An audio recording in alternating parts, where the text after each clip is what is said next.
In the queer and trans community, we love to use acronyms to include as many people as possible. You've probably seen LGBT, but with a few other letters on the end. We like to call this the alphabet soup, because it always seems that there's more letters being added.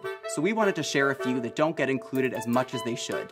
Queer basically means that you're not straight, but it can also be an identity in and of itself. Some people will identify solely as queer and not necessarily choose to also add on any of those other labels. There are a lot of queer identifying people who know that this word used to be a slur and that it used to mean weird and abnormal, but they've sort of embraced that because feeling like an outcast is something that a lot of LGBTQ people really identify with. Yes, you can be gay and queer. Queer is sort of an umbrella term, and it can mean that you're also gay or lesbian or bisexual or pansexual. But there are some people who just identify as queer and don't necessarily pick any of those other labels to go with. Being intersex is something that's not a choice, it's something that you're born as. So it could mean that you have overt physical traits like having both sets of genitalia. It could mean, for example, that you have a vagina but internal testes. Or it could mean that it's a hormonal thing that doesn't show up until after puberty. Intersex people are part of the LGBT community because they're challenging gender binaries, they're straying away from that cisgender default that society has set up. Two-spirit means a form of indigenous sexuality or gender identity. To every two-spirit person, it means something different. It's really important that we're including all narratives of two-spiritness because it can mean so many different sacred things to so many different people.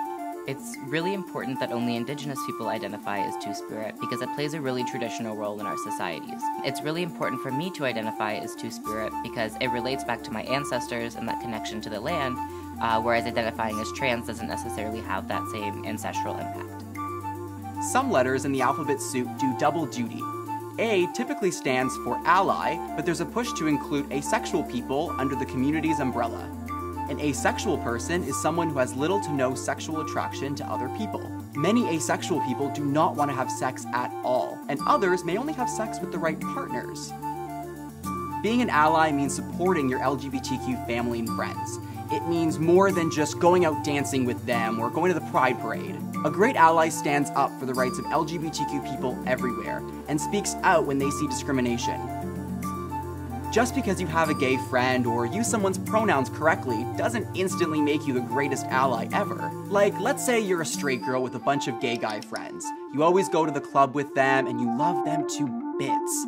But you're not comfortable around lesbians because you're afraid they're gonna hit on you. Now, that's selective allyship, and that's not okay. None of us are going to be perfect, but we have to do our best to make the world a happy and safe place for LGBTQ people everywhere. And there you have it, our extended acronym. LGBTQI2SA, and maybe more to come.